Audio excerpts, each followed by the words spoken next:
नमस्कार, मी सौरभ कोरटकर। महत्त्वाच्या बातम्यांमध्ये आपल्या सगळ्यांचं स्वागत। बुलेटिनची सुरुवात एका मोठ्या बातमीने।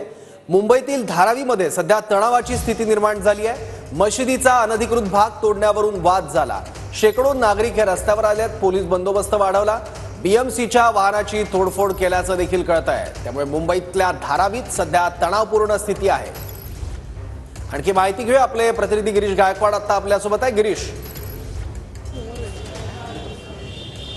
नक्कीच सौरभ, आपण पाहतोय की जवळपास 1 ते 1.5 तास झालेला आहे आणि या ठिकाणी आता पोलिसांनी बंदोबस्त वाढवलेला आहे। नागरिक रस्त्यावर उतरलेले सर्व धारावीकर आता धारावी पोलीस स्टेशनच्या बाहेर आलेले आहेत। वर्षाताई गायकवाड ज्या खासदार आहेत आणि आमदार सुद्धा आहेत या प्रभागाच्या, त्या सुद्धा या ठिकाणी दाखल झालेल्या आहेत आणि पोलिसांची बातचीत चालू आहे। मुख्यमंत्री एकनाथ शिंदे यांची भेट घेऊन सुद्धा जर अशा पद्धतीने महानगरपालिका कारवाई करत असेल तर यासाठी दोषी कोण आहे असा सवाल थेट त्यांनी पोलिसांनाच विचारलेला आहे। ही सगळी दृश्य आपण या ठिकाणी पाहतोय।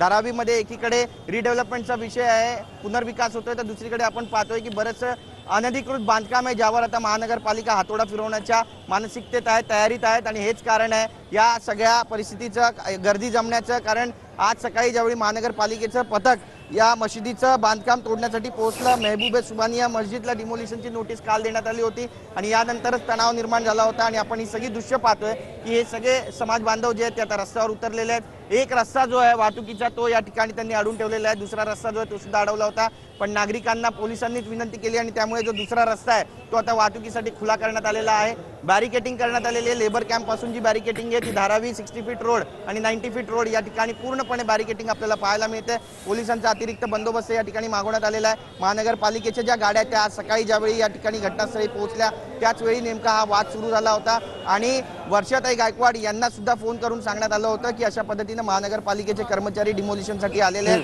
पण त्या अधिकाऱ्यांनी ऐकण्यास नकार दिला। यानंतर तणाव वाढला आणि कुठेतरी मग हा सगळा जो जनसमुदाय तो रस्त्यावरती उतरला आणि त्यानंतर आपण पाहतोय की महानगरपालिकेच्या ज्या गाड्या आहेत त्यांची सुद्धा काही अज्ञातांनी तोडफोड केलेली आहेत, काचा फोडलेल्या आहेत। पालिकेच्या अधिकाऱ्यांना सुद्धा या ठिकाणी धक्काबुक्की करण्याचा प्रयत्न झालेला आहे आणि त्यामुळे नेमका आता पोलीस या सगळ्या प्रकरणाचा तपास कसा करणार आहे, चौकशी कशी करणार आहे, हा तपासाचा भाग आहे। पण त्यापूर्वीची ही सगळी दृश्य आपण पुन्हा एकदा मी माझा कॅमेरामॅन संतोष कदमला सांगेन की दाखवावी, कारण जो समुदाय आहे तो संतप्त झालेला आहे आणि त्यांनी कारवाईची मागणी केलेली आहे। धारावीत लोक रस्ता अडून बसलेत, त्यांची समजूत घालून पोलिसांनी रस्त्याचा एक भाग आता सध्या वाहतुकीसाठी खुला केलेला आहे। मात्र जर तणाव निवळला नाही, जर यांना न्याय मिळाला नाही आणि हे डिमोलिशन जर थांबलं नाही तर मात्र त्यांची भूमिका काय असणार आहे हे पाहणं सुद्धा महत्त्वाचं असणार आहे। बरोबर, धन्यवाद गिरीश या माहिती। असा हा